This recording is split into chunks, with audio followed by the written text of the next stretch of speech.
आपका जो main stream media है वो जो कोर्ट में हुआ है उसके अलग खबरें चला रहे हैं। ऐसी खबर के हमारी जो याचिका है वो डिसमिस हो गई। ये अपने आप में गलत है। हुआ क्या कि हाई कोर्ट में जो टीएमसी ने दावा किया था वो ये था कि ये सर्कुलर गलत है और ये सर्कुलर होना नहीं चाहिए, क्योंकि इस सर्कुलर के अंतर्गत ये कहा गया है कि कमीशन को ये जानकारी है कि, और कई जगह से जानकारी मिली है कि वहाँ इलेक्शन के दौरान कुछ प्रॉब्लम्स होने वाली हैं हर बूथ में। तो इस वजह से इलेक्शन कमीशन ने ये तय किया है कि हर बूथ पे एक सेंट्रल गवर्नमेंट का नॉमिनी होगा, सेंट्रल गवर्नमेंट ऑफिसर की नियुक्ति की जाएगी। और हाई कोर्ट में ये मामला जब आया तो ये कहा गया कि वहाँ ऑलरेडी इलेक्शन कमीशन के मुताबिक वहाँ एक ऑब्जर्वर, जिसको कहते हैं माइक्रो ऑब्जर्वर, जो सेंट्रल गवर्नमेंट का नॉमिनी होता है, सेंट्रल गवर्नमेंट उसकी नियुक्ति करती है, वो हर बूथ में वैसे भी वहाँ रहता है। और उस साथ साथ में सारी पार्टी के पोलिंग एजेंट्स रहते हैं, सारी पार्टी के इलेक्शन एजेंट्स रहते हैं, और फिर सुपरवाइजर भी रहता है, पोलिंग सुपरवाइजर। तो जब ये बात सर्कुलर पे आई तो सुप्रीम हाई कोर्ट ने कहा कि ये सर्कुलर ठीक है और ये जो फैसला इलेक्शन कमीशन ने किया है वो भी ठीक है। तो जब हम सुप्रीम कोर्ट आए तो हमने ये तय किया कि हम सर्कुलर को चैलेंज नहीं करेंगे, लेकिन ये कहेंगे, ये आग्रह करेंगे सुप्रीम कोर्ट से कि जो सर्कुलर है उसको आप लागू कीजिए। अब सर्कुलर 13 अप्रैल 2026 का है, तो वो सर्कुलर मैं आपको पढ़ भी देता हूं, पहले समझा दूंगा फिर पढ़ भी लूंगा। उसमें ये लिखा है कि कई जगह से हमें जानकारी मिली है कि इरेगुलरिटीज होने वाली हैं इलेक्शन के प्रोसेस में, काउंटिंग के प्रोसेस में इरेगुलरिटीज होंगी। तो इसलिए हम चाहते हैं कि जो एक सेंट्रल गवर्नमेंट का employee apart from micro observer वहां रहे, ये फैसला है। तो हमने फिर कहा कि उसी सर्कुलर के अंतर्गत, वो मैं पढ़ देता हूं, वो कहता है कि from further a dedicated module is being incorporated in ECI net for randomization of counting personnel and generating of counting ID cards. The salient features of the proposed module are as follows. मतलब जो मोटी मोटी बात जो है circular के अंतर्गत उन्होंने कही है कि random selection of state government and central government employees from the respective personal databases for counting duty. तो इसका मतलब ये हुआ, सर्कुलर कहता है कि आप एक केंद्र का भी नॉमिनी वहां रख लीजिए और एक राज्य का भी नॉमिनी रख लीजिए।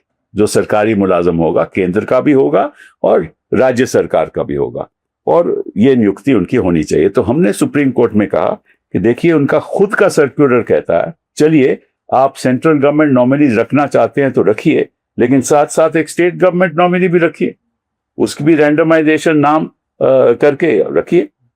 तो सुप्रीम कोर्ट ने कहा कि आप तो वहां सर्कुलर चैलेंज कर रहे थे, तो हमने कहा कि अब हम सर्कुलर नहीं चैलेंज कर रहे, हम तो कहते हैं कि उसको लागू करें। तो अब हमें उम्मीद है, और सुप्रीम कोर्ट ने यह कहा कि, और ये ऑर्डर है कि the election commission will follow the circular issued by them both in letter and spirit. मतलब कि उस सर्कुलर को आप लागू करोगे, और जो भी वहां लिखित है उसको लागू करोगे। और लिखित क्या है कि स्टेट गवर्नमेंट का नॉमिनी भी होगा और सेंट्रल गवर्नमेंट का नॉमिनी भी होगा, केंद्र सरकार का भी नॉमिनी होगा और राज्य सरकार का भी नॉमिनी है, जो दोनों गवर्नमेंट सर्वेंट होंगे। तो ये ऑर्डर हुआ है। जो मेन स्ट्रीम मीडिया चला रहा है वो ये है कि हमारी याचिका डिसमिस होगी, ये बिल्कुल गलत है और ऐसा होना नहीं चाहिए। अब ठीक है, आप गोदी मीडिया हो, आप उनकी गोद में बैठे हो, लेकिन इतना भी मत बैठो मतलब कि सही जानकारी तो दो। इतना तो आप ऑलरेडी इनको जिता चुके हो, भाजपा तो आप जिता ही चुके हो, क्योंकि जब अमित शाह जी कहते हैं 170 सीटें आएंगी तो तुम कह रहे हो 190 आएंगी, तो तुमको तो बढ़ा चढ़ा के आप कर चुके हो। ठीक है, तो ये तो आपका नेचुरली आपका कुछ होगी बात जो हमें नहीं मालूम, केवल आप ही को मालूम है। और अगर हमें मालूम भी है तो हम कह भी नहीं सकते, क्योंकि हमें भी मालूम है कि आपको भी मालूम है और हमें भी मालूम है। ये असलियत है, ये ऐसा ठीक नहीं है। और साथ साथ में मुझे ऐसा लग रहा है, क्योंकि ऑलरेडी तो एक माइक्रो ऑब्जर्वर है ही सेंट्रल गवर्नमेंट नॉमिनी का, तो आप दूसरा क्यों चाहते हैं? और अगर चलिए आप रख भी रहे हो तो फिर एक राज्य सरकार का भी नॉमिनी रखो, जो आपका सर्कुलर का खुद कहता है। और साथ साथ में सर्कुलर आखिर में मैं आपको भी पढ़ा देता हूँ, बड़ा इंटरेस्टिंग है वो भी। सर्कुलर कहता है आखिर में, you are requested to ensure strict compliance with the above the instruction. Strict compliance. That is के इसका आप पूरी तरह से इसका पालन करो, स्ट्रिक्टली पालन करो।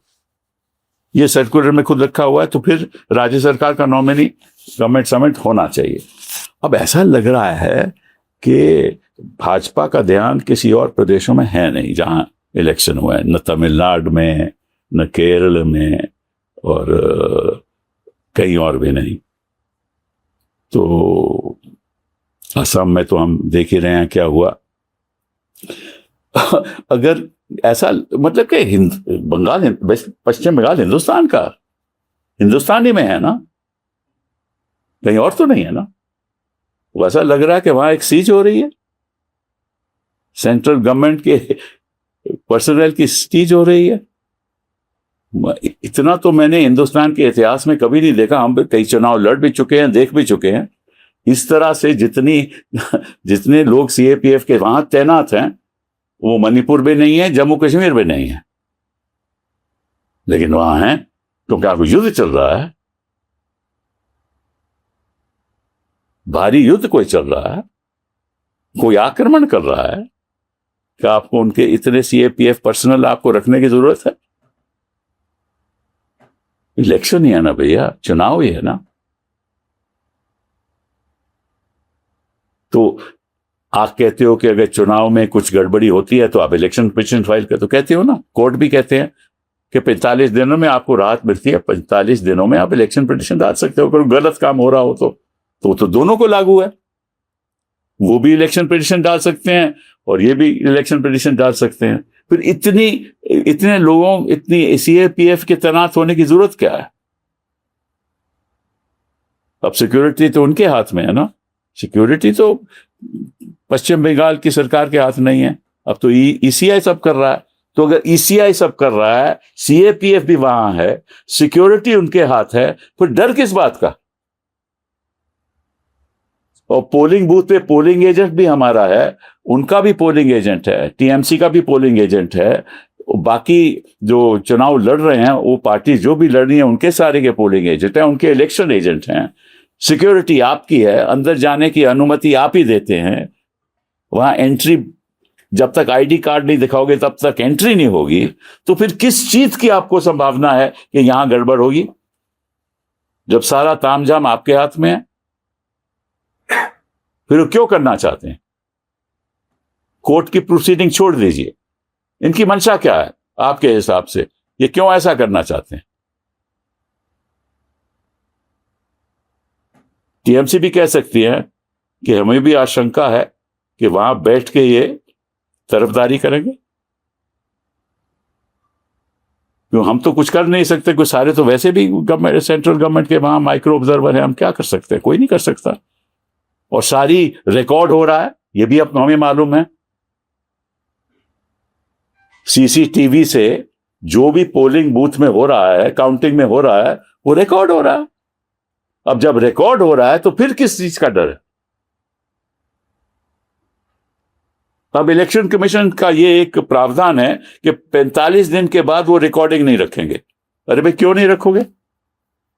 क्योंकि गड़बड़ी आप करोगे, अगर करोगे तो, और 45 दिन के बाद आप उसको रखोगे नहीं, तो कैसे तय होगा कि क्या हुआ पोलिंग काउंटिंग में? कोई नहीं तय कर पाएगा ना। तो ये भी हम बात सुप्रीम कोर्ट के आगे आने वाले दिनों में लाएंगे कि ये जो सीसीटीवी कैमरा की जो फुटेज है, ये आप सिक्योरिटी के साथ आपको सबको रखनी चाहिए। और मैं ये भी चाहूंगा कि जो भी वहां कैंडिडेट लड़ रहा है विपक्ष का, वो आरटीआई डालकर ये कहे कि साहब आप हमें सीसीटीवी कैमरा की फुटेज दीजिए, ताकि हमारे पास भी फुटेज हो। अगर नहीं रखते तो हमारे पास तो हो ना, और नहीं देते अगर तो फिर हम सुप्रीम कोर्ट को हमें जाना पड़ेगा। तो हर चीज, आप राजनीति में चुनाव तो लड़ सकते हो, लेकिन ऐसा ना हो कि सारा देश, मतलब कि आपकी सारी सरकार एक प्रदेश के खिलाफ चुनाव लड़ रही है। ऐसा नहीं होना चाहिए। लेवल प्लेइंग फील्ड होनी चाहिए। और ये जनता को ये महसूस नहीं होना चाहिए कि ये हो रहा है कि वहां, मतलब कि जो केंद्र सरकार है वो एक भावी पड़ी हुई है, और सारे मतलब के जैसे कोई एक विरोधी वहां बैठा हुआ है। राजनीति में विरोधी तो होंगे, लेकिन पश्चिम बंगाल में जनता तो विरोधी नहीं है ना। जनता तो अपना वोट देगी, मत देगी, जिस तरफ जाएगा, ठीक है।